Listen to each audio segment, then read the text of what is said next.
can happen Friday. The art and cultural side of Southeast Asia.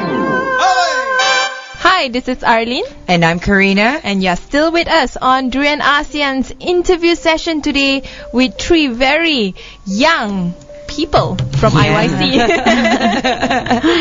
Okay, so we were just like discussing about employment earlier because it's never about the population of a country. The question is how capable the population is. Yeah. So we're talking about how they can contribute to the betterment of the country. And we are still with Renz Aaliya and also Mr. Salehudin. Because pertaining to the programs of IYC, how do you actually help the quality of young people to be more adept with what is happening in the socio-economic spectrum of the country and then from their country? Oh, it's quite a tough question. Like the programs that you've been doing to actually help them out. The social and economic factors are interrelated to international regional event. For example, we take 1997, where all the foreign direct investment been taken away by, let's say, China. The multinational company during that time, the late 90s, most of the foreign direct investment have been channeled either mostly to China. So what happened to our ASEAN countries? They're getting lesser foreign direct investment. So indirectly and directly, it affects the economy of our particular country, all in ASEAN, and it will also affect the social development. That's where unemployment, social unrest will come in. Right? So our part is to offer the young people either to have a hard skill and soft skill. So that's where we come in, to offer them alternative employment opportunity. When you say alternative, what do you suggest? So apart from the main job employment available, we try to get them to be involved in social entrepreneurship. So that's the big new thing that is happening in our region now. That's true. So apart from gaining for themselves on employment, they also must contribute to the society. So it's like prosper Thai neighbor. Not only Malaysia, not only Singapore, Thailand prosper, but other countries like our friend in Laos, Vietnam, and Cambodia, Philippines, they should also prosper. So that is also part of our small contribution that I feel strongly that our young people in ASEAN should understand that we need each other, we need to work together for the betterment of our country and our region. So you are also preparing young people in Southeast Asia to be able to adapt to the ASEAN Economic Community, the AEC. Be able to, shoulder each other when it comes to regional economy or regional trade. Let's ask our young people here, what are your main concern when it comes to employment? Because both of you are about to graduate or we are fresh graduates actually. Hopefully it's not the third internship. Hopefully it's the real job, the next one. So what is your concern? I guess at present the graduates especially they really face challenges in job sector because after they graduate. Is the job sector in the Pakistan right now, is it good or not so good? It's not, it's not so good because every year there will be millions of thousands of graduates will be graduating from different universities, but I don't think they all can have access to good jobs because no one wants that any simple job. Everyone wants prestigious jobs so that they can fulfill their desires and dreams and all that. But I guess at present in every nation the graduates, they do face, challenges in terms of employment, because they do not get, jobs right after they graduate, unless they have like good networking. And I guess I personally experienced that. Last year I graduated, and after that, like, I worked for a project which we call like women's economic empowerment. So I did that project for 4 months, and after that, like, I chose this internship. So not because I would be like unemployed, but because I want to gain more knowledge and enhance my professional experience. But I guess those who do not have access to these facilities, especially graduates, they do face a lot of problems in terms of employment. And it is said that don't look for resource, use yourself as a resource. But if a person, if he is not capable to use himself as a resource, how come he will like enable himself to like fulfill his dreams? So it's a chicken and egg thing. True.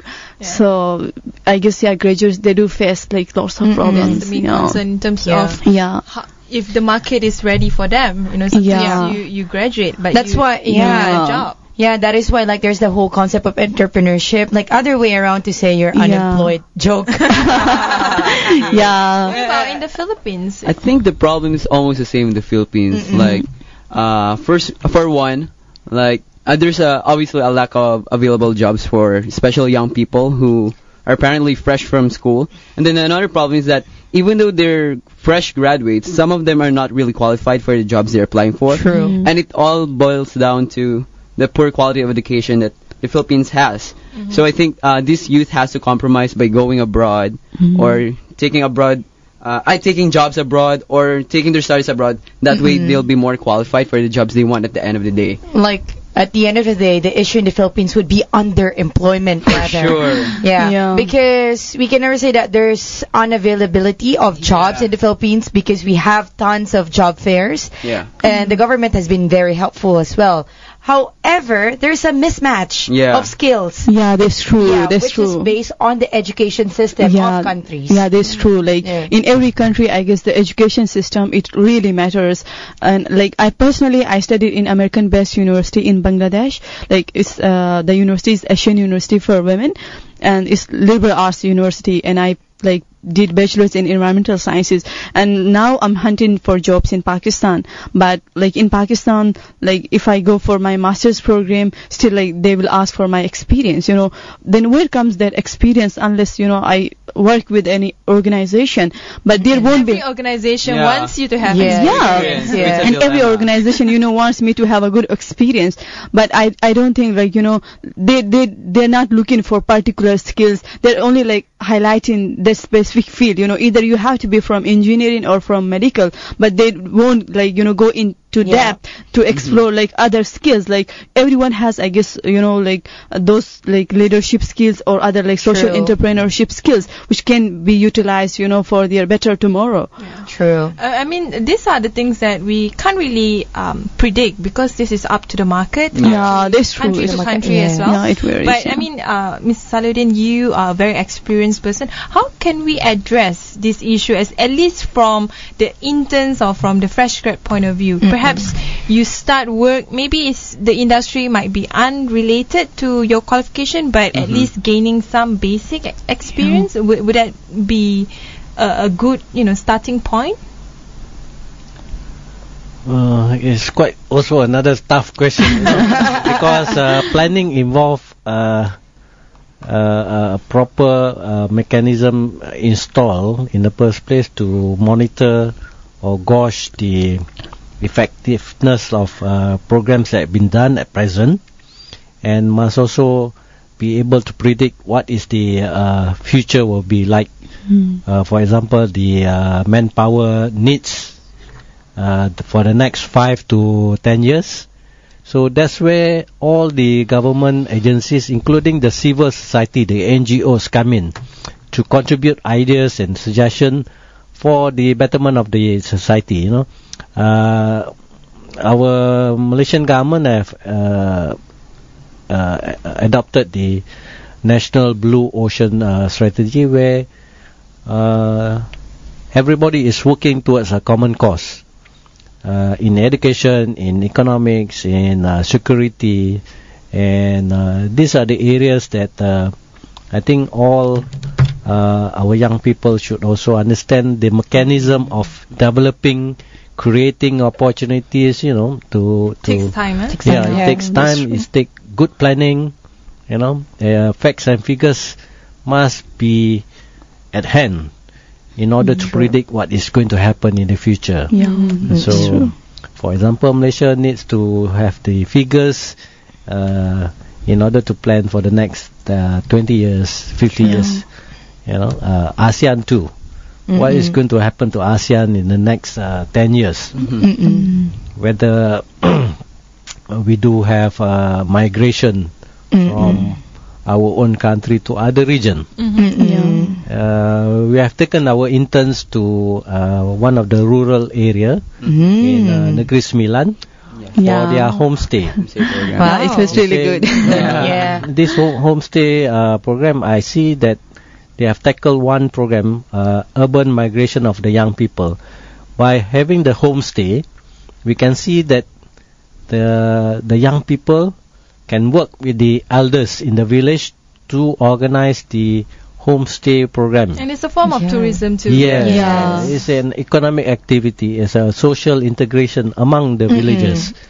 So it is a great experience, to see the young people working with the elders in the village. Actually, what you are expressing is correct.